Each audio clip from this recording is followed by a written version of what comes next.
ஒருத்தர் அவர் வளர்த்த நாய்க்கு அவரோட சொத்த எழுதி வச்சிருக்கிறாரு. எங்க, எவ்வளோ நிலத்த எழுதி வச்சிருக்காரு அப்படிங்கிறத ஃபுல் டீட்டெயில் தான் இந்த காணொளியில நம்ம பார்க்க போறோம். அதாவது மத்திய பிரதேச மாநிலம் சிந்த்வாரா அப்படிங்கிற பிளேஸ்ல இருக்கக்கூடிய ஒரு விவசாயி. அவருக்கு 18 ஏக்கர் நிலம் இருக்கு. அந்த 18 ஏக்கர் நிலத்தில வந்து பார்த்தா 2 ஏக்கர் நிலத்த அவர் செல்லமா வளர்த்துட்டு வந்த நாய்க்கு வந்துட்டு எழுதி வச்சிருக்கிறாரு. எதுக்காக அப்படின்னுச்சுன்னா, அவரோட மகன்களின் மீது இந்த அதிருப்தியின் காரணமா அவங்க வந்துட்டு அவரோட அப்பா, அம்மாவ வந்துட்டு ஒழுங்கா பார்த்துக்காததுனால, அவர் செல்லமா வளர்த்துட்டு வந்த நாய்க்கு 2 ஏக்கர் நிலத்த எழுதி வச்சிருக்கிறார். மீதி இருக்கக்கூடிய 16 ஏக்கர் நிலத்த அவரோட மனைவிக்கு வந்துட்டு எழுதி வச்சிருக்கிறாரு சரிங்களா. அதாவது நாய்க்கு யார் சேவை செய்றாங்களோ, அவங்க தான் அதுக்கு அடுத்த வாரிசு அப்படின்னு சொல்லி அனௌன்ஸ் பண்ணியிருக்கிறாரு.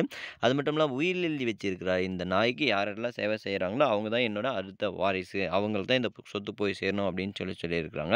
அவங்க வந்து பார்த்தா நாயும் அதேமாரி எங்களோட மனைவியும் என் மீது ரொம்ப பாசமா இருக்கிறாங்க. அதனால தான் என்னோட செல்ல நாய்க்கும் அதேமாரி என்னோட மனைவிக்கும் வந்துட்டு நான் சொத்து எழுதி வச்சிருக்கேன் அப்படின்னு சொல்லி அனௌன்ஸ் பண்ணியிருக்கிறார் சரிங்களா. இதே மாரி லேட்டஸ்ட்டான நியூஸ் தெரிஞ்சுக்கணும் அப்படின்னு சொன்னா நம்மளோட சேனல மறக்காம சப்ஸ்கிரைப் பண்ணிக்கோங்க. இந்த வீடியோ உங்களுக்கு பிடிச்சிருந்தா கமெண்ட் பண்ணுங்க, லைக் பண்ணுங்க, ஷேர் பண்ணுங்க. மறக்காம நம்மளோட சேனல சப்ஸ்கிரைப் பண்ணிக்கோங்க.